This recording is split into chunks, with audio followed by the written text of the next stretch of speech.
پہلی بات جو ہے وہ یہ ہے کہ انسان کی جو سکت ہے دیکھنے کی، مادی آنکھ کی سکت، روحانی آنکھ تو بہت بڑی چیز ہے، مادی آنکھ کی جو سکت اللہ تعالیٰ نے انسان کو عطا کی ہے وہ 9 کروڑ میل دور جو ہے وہ دیکھتا ہے، نہ صرف دیکھتا ہے بلکہ قوس قزح کے جتنے بھی رنگ ہیں ان کو وہ پہچانتا بھی ہے، ان رنگوں کے اثرات بھی اس کے اوپر مرتب ہوتے ہیں۔ کبھی آپ قوس قزح دیکھیں تو کسی آدمی کو اس میں زرد رنگ بہت اچھا لگتا ہے، کسی آدمی کو اس میں سبز رنگ بہت اچھا لگتا ہے، کسی آدمی کو اس میں سرخ رنگ بہت اچھا لگتا ہے۔ مجموعی اعتبار سے قوس قزح کو دیکھنے والے بندے سے جب آپ پوچھیں گے کہ بھئی ان رنگوں میں 6 رنگوں میں تمہیں کون سا رنگ ایسا ہے جو پسند ہے، وہ بالکل اس بات کا اظہار کرے گا کہ مجھے سرخ پسند ہے، سبز پسند ہے، زرد پسند ہے۔ یہ 9 کروڑ میل دیکھنے کی صلاحیت صرف دیکھنے کی حد تک نہیں ہے بلکہ پہچاننے کی حد تک بھی صلاحیت بیدار ہے۔ نہ صرف یہ کہ رنگوں کو پہچاننے کی حد تک صلاحیت بیدار ہے بلکہ ان رنگوں کے اثرات کو محسوس کرنے کی صلاحیت بھی انسان کے اندر موجود ہے۔ یہ اللہ کا بڑا فیضان ہے کہ ہر انسان کو اللہ تعالیٰ نے جو فطری طور پر نظر جو عطا کی ہے، وہ نظر کا جو رینج بنا ہے وہ 9 کروڑ میل ہے۔ اب انسان نے اس رینج کو ختم کر کے اپنے ارادے اور اختیار سے اتنے زیادہ دبیز پردے ڈال لیے ہیں، یعنی میری مراد شعور سے ہے کہ شعور کو اس نے اتنا طاقتور کر لیا ہے کہ وہ چند 100 فٹ سے آگے بھی نہیں دیکھ سکتا۔ کیسی عجیب بات ہے کہ چند 100 فٹ سے آگے بھی نہیں دیکھ سکتا اور 9 کروڑ میل بھی دیکھ رہا ہے۔ آسمان کا کچھ پتہ ہی نہیں کتنی مسافت پہ وہ ہے، اس کو بھی دیکھ لیتا ہے، ستارے بھی دیکھتا ہے، چاند بھی دیکھتا ہے، سورج بھی دیکھتا ہے۔ روحانی استاد یہ بتاتے ہیں کہ روحانیت سیکھنے والے لوگ اس لیے روحانیت بڑی آسانی سے سیکھ سکتے ہیں کہ وہ اس مادی آنکھ سے بھی 9 کروڑ میل دیکھتے ہیں، اور ان کا یہ دیکھنا 9 کروڑ میل ان کی عادت میں شامل ہے، یعنی کوئی اس کے لیے پریکٹس نہیں کرنی پڑتی۔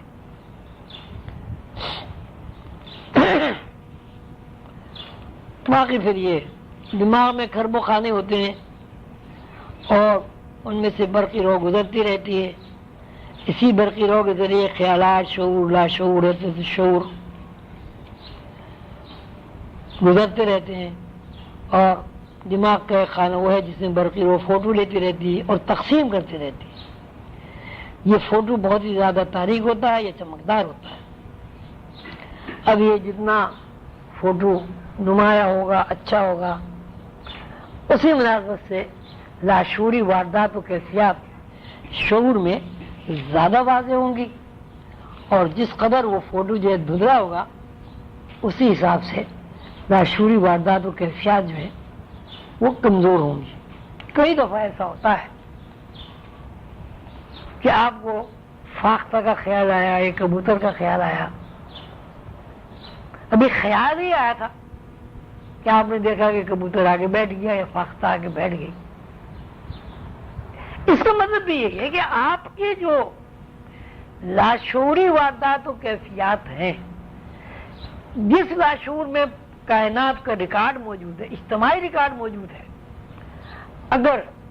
شعوری طور پر یکسوئی کے ساتھ آپ کا ذہن اس طرف متوجہ ہو جائے تو وہ چیز مظہر بنے گی۔ بہت دفعہ ایسا ہوتا ہے کہ ایک چیز کا آپ کو خیال آیا، وہ موجود ہو گئی۔ اس میں 2 صورتیں ہیں۔ ایک صورت یہ ہے کہ آپ کی ذہنی قوت اتنی زیادہ مرکوز ہو گئی کسی ایک نقطے پر کہ جیسے ہی ذہنی قوت ایک نقطے پر مرکوز ہوئی، وہ جو چیز آپ کے دماغ میں اس کا مظاہرہ ہو گیا۔ دوسری صورت یہ ہے کہ کائنات میں کہیں نہ کہیں کوئی چیز ہو رہی ہے، اس کائنات کا پورا ریکارڈ آپ کے اندر موجود ہے، آپ کے اندر دور دراز دیکھنے کی صلاحیت بھی موجود ہے، تو کیفیات ایسی بن جاتی ہیں، یہ ایسی کیمیکل چینجز آدمی کے اندر ہو جاتی ہیں کہ وہ جو چیز وہاں سے را کی شکل میں آ رہی ہے تو شعور اس طرح متوجہ ہو جاتا ہے، اور وہ آنے والی چیز جو ہے وہ نظروں کے سامنے آ جاتی ہے۔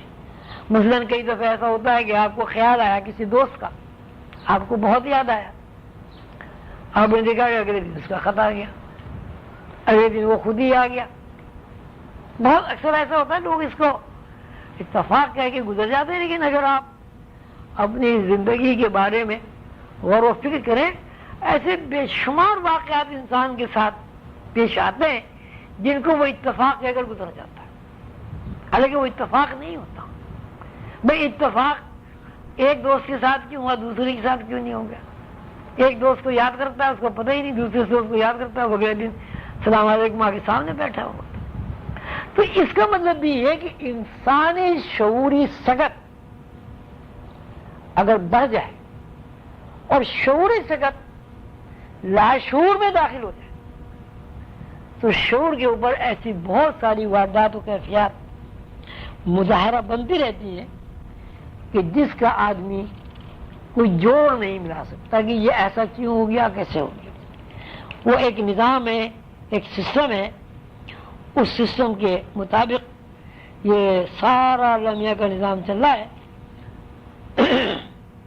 اور اس نظام کو چلانے میں سب کے سب لہریں،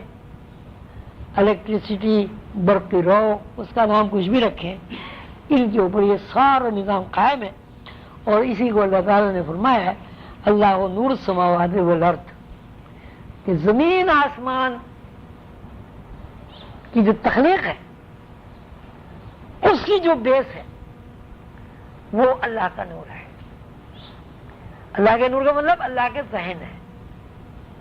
جس طرح اللہ کے ذہن میں اس کائنات کا پروگرام تھا، اللہ تعالیٰ نے اسے کن کہہ دیا اور وہ کن ہو گیا۔ تو کن جو ہے، کن ایک ایسا مقام ہے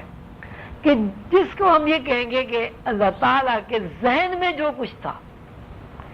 اس ذہن میں پہلی حرکت جو ہوئی وہ کن ہے، اور جب کن کا مظاہرہ ہوا تو کائنات تخلیق ہو گئی۔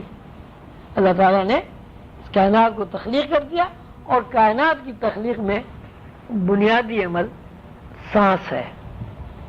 سانس نزولی ہوتا ہے، یہ صعودی ہوتا ہے۔ کبھی ایسا نہیں ہو سکتا کہ سانس نزولی ہو یا صعودی ہو، ایک رخ پر سانس چلتا ہو۔ سانس کا مطلب یہ ہے کہ سانس اندر جائے اور سانس باہر نکلے۔ روحانیت میں گہرائی میں سوچ بچار کے لیے، گہرائی میں ذہن کو مرکوز کرنے کے لیے اس بات کی پریکٹس کرائی جاتی ہے کہ سانس زیادہ سے زیادہ گہرائی میں آدمی روکے، سانس زیادہ سے زیادہ